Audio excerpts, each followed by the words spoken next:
সে higher পাওয়ার নাকি lower পাওয়ার, এটা থেকে ডিস্টিংগুইশ করে যে দুইটা আলাদা ইউজার। তাহলে একই চ্যানেল একই টাইম হওয়ার পরেও আমি আরো বেশি ইউজার দিতে পারবো এখানে। তো এটা হচ্ছে 5G টেকনোলজির একটা, মানে 5Gর একটা কি টেকনোলজি। এরপরে আছে মিলিমিটার ওয়েভ, যেটা হচ্ছে ওই যে 24 থেকে 40 বলছিলাম, এখানে 71 লেখা আছে, যাই হোক। তারপর সফটওয়্যার ডিফাইন্ড নেটওয়ার্কিং, এটা হচ্ছে নেটওয়ার্ক সেকশনে, নেটওয়ার্ক লেয়ারে। এখানে কি করে, মানে প্রত্যেক, মনে করেন প্রত্যেক একটা কাজের জন্য তো একটা মেশিন থাকে। তো আমার মনে করেন সিস্টেম আপগ্রেড করা দরকার, এর মানে কি আমার আবার নতুন মেশিন কিনতে হবে। তো এটা না করে কি করা, যে একটা মাস্টার, একটা একটা মানে মাস্টার সফটওয়্যার রাখা, যেটা আসলে নেটওয়ার্ককে নিজেই ডিফাইন করবে প্রয়োজন অনুসারে। এটা হচ্ছে সফটওয়্যার ডিফাইন্ড নেটওয়ার্কিং। তারপর নেটওয়ার্ক ফাংশন ভার্চুয়ালাইজেশন, মানে ওই যেটা বললাম, রিয়েলি না এনে ভার্চুয়ালি বিল্ড করা আর কি, কম্পিউটার দ্বারা, এইগুলা। তারপর নেটওয়ার্ক স্লাইসিং। নেটওয়ার্ক স্লাইসিং হচ্ছে কাস্টমাররা তাদের নিজেদের মতো করে ভার্চুয়াল নেটওয়ার্ক ক্রিয়েট করতে পারবে, যেটা এই নেটওয়ার্ক লেয়ারেরই একটা এইখানে যে চ্যানেল কোডিং, এটা হচ্ছে পোলার কোড। তো ওই যে টার্বো কোড, তারপর এলডিপিসি, এইগুলা দেখছি না, এটার মতো একটা coding technique, channel coding technique, যেটা ইরোর কারেক্ট করতে ইউজ করা হয়।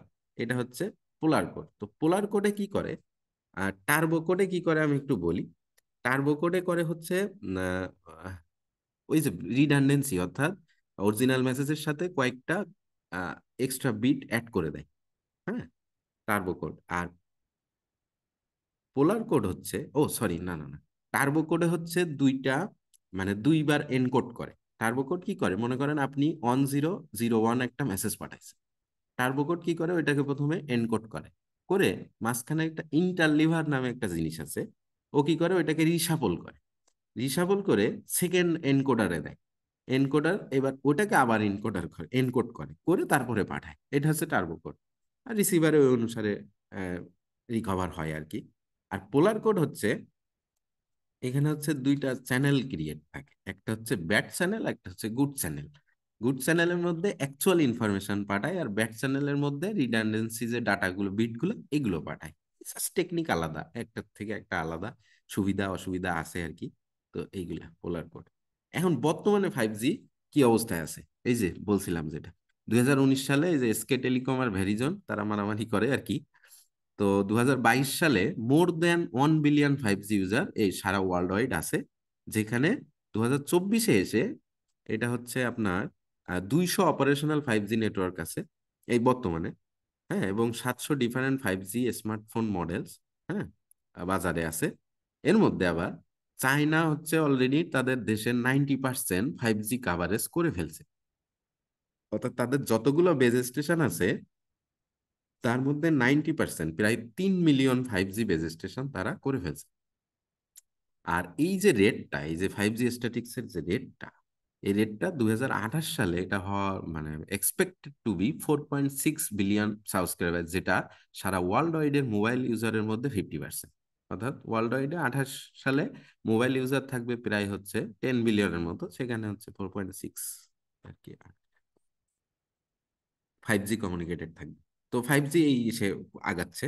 যাই হোক, বর্তমানেই আছে অনেক, আমাদের দেশে এখনো পৌঁছায়নি আর কি। আচ্ছা, এরপরে আছে 6G। 6G কি, প্রথমটা বলছিলাম অ্যানালগ, আমি খুব ইজিলি এবার বলি যে 6G কি জিনিসটা। অ্যানালগ 1G ছিল অ্যানালগ কমিউনিকেশন, 2G ছিল হচ্ছে অ্যানালগ টু ডিজিটাল, 3G ছিল হচ্ছে আপনার digital to voice centric to data centric, 4G ছিল কি আইপি সেন্ট্রিক, মানে সব হচ্ছে আইপিতে, আইপি মানে ইন্টারনেট প্রোটোকলে নিয়ে আসা। 5G ছিল কি from connecting people to connecting things, অর্থাৎ এই ওয়ার্ল্ডে, অর্থাৎ আমরা বিশ্বে যা যা কানেক্ট করা যায় সব 5G হচ্ছে কানেক্ট করা।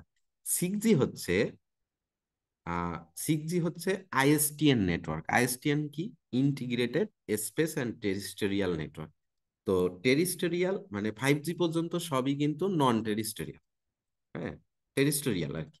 ঠিক আছে, এরপরে 6Gটা কি, এই যে স্পেস, তারপরে যা কিছু আছে সবকে কানেক্ট করা, মানে একেবারে digital world, human world, physical world, যা কিছু আছে এভরিথিংকে কানেক্ট করা। 6Gর মেন টার্গেট হচ্ছে এটা।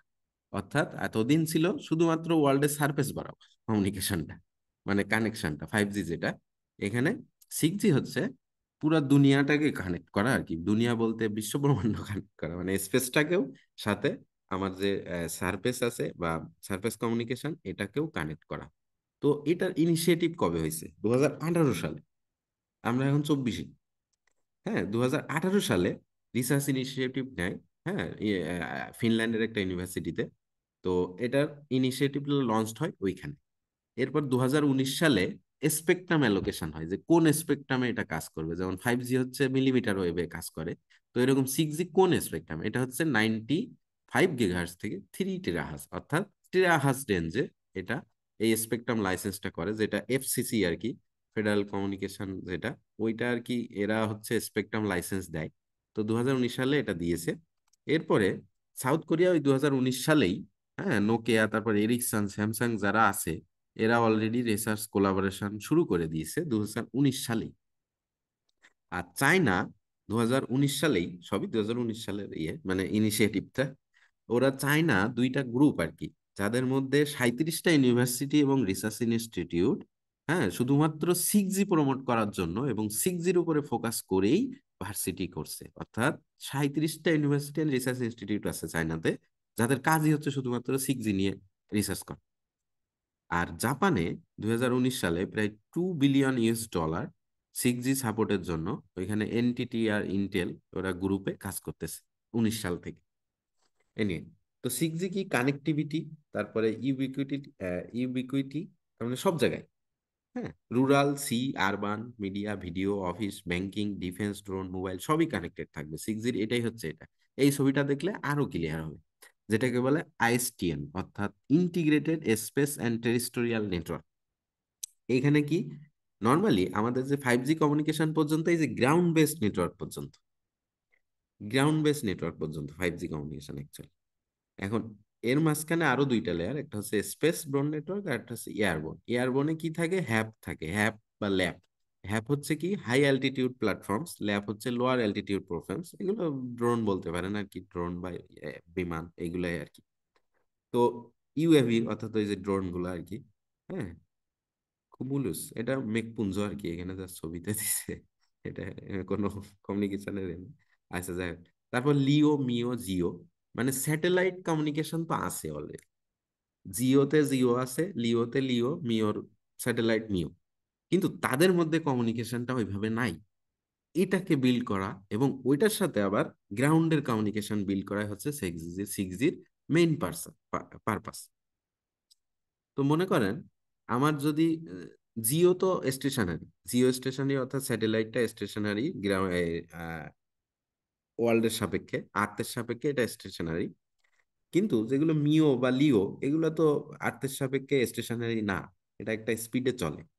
তারপরেও জাস্ট অ্যান্টেনা ডিরেক্টিভ করে রাখলেই হয়। কিন্তু 6Gতে যেহেতু জিওর সাথে মিও বা লিওর সাথে মিওর কানেকশন থাকবে, তো এইখানে কিন্তু কন্টিনিউয়াস অর্থাৎ রিলেটিভ একটা স্পিড থাকবে। রিলেটিভ স্পিড থাকলে এখানে কি যে অ্যান্টেনা গুলো লাগবে, হ্যাঁ, এখানে কি স্পেসিফিকলি মানে স্পেশাল অ্যান্টেনা থাকা লাগবে, যেগুলা এই কমিউনিকেশনটা মানে কি সিমলেস কমিউনিকেশন হতে পারে। এত হাই স্পিডে মুভ করার পরেও বা রিলেটিভ এত হাই স্পিড থাকার পরেও তারা যাতে করে সিমলেস কমিউনিকেশন বিল্ড করে রাখতে পারে, সেটার জন্য আলাদা স্পেশাল। তো ওইগুলো নিয়ে আমরা অ্যান্টেনা সেকশন আলোচনা করবো এনি। তো এটাও আর একটা ওই একই ছবি, যে কিভাবে কি কানেকশনটা হবে জিও মিও লিওর সাথে, ইউএভি এবং গ্রাউন্ডের কানেকশন। ব্যান্ডউইথের কথা যদি চিন্তা করি, তাহলে মানে 5Gর তুলনায় অনেক হিউজ টেরাহার্জ ব্যান্ডউইথ। ব্যান্ডউইথ হচ্ছে 10 GHz মতো, 5Gর যে ব্যান্ডউইথ 500 MHz বা 1 GHz এরকম। হুম। কিন্তু টেরাহার্জের ব্যান্ডউইথ সর্বনিম্নই থাকবে 10 GHz আর কি, অনেক বেশি। তো এটা হচ্ছে কি কি রিলিজ, এই যে 3GPP যেটা, এটার যে স্ট্যান্ডার্ড রিলিজ, বিভিন্ন রিলিজ। তো দেখেন এখানে খেয়াল করলে এই টাইম লাইনটা দেখলে রিলিজ 16 যেটা, এটা 2020 সালে 5G আর কি। এটা কমার্শিয়াল, 5Gর কমার্শিয়াল রোল আউট হয়েছে 2020 সালে।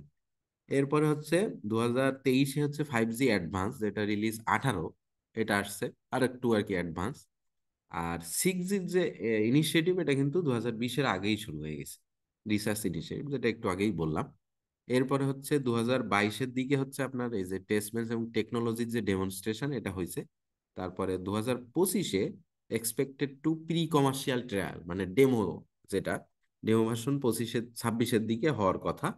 হ্যাঁ, এখানে এই যে, আর 2030-এ এটা expected to be commercially roll out. হ্যাঁ, মানে কমার্শিয়ালি হিট দ্য মার্কেট 2030-এ। অর্থাৎ আমরা যদি রিসার্চ ফিল্ডের দিকে যাই বা রিসার্চ করতে চাই, 6G একটা হিউজে, এখনো এটা বিল্ট ইন পর্যায়ে আছে, তো আমরা কিন্তু এটা নিয়ে করতে পারি।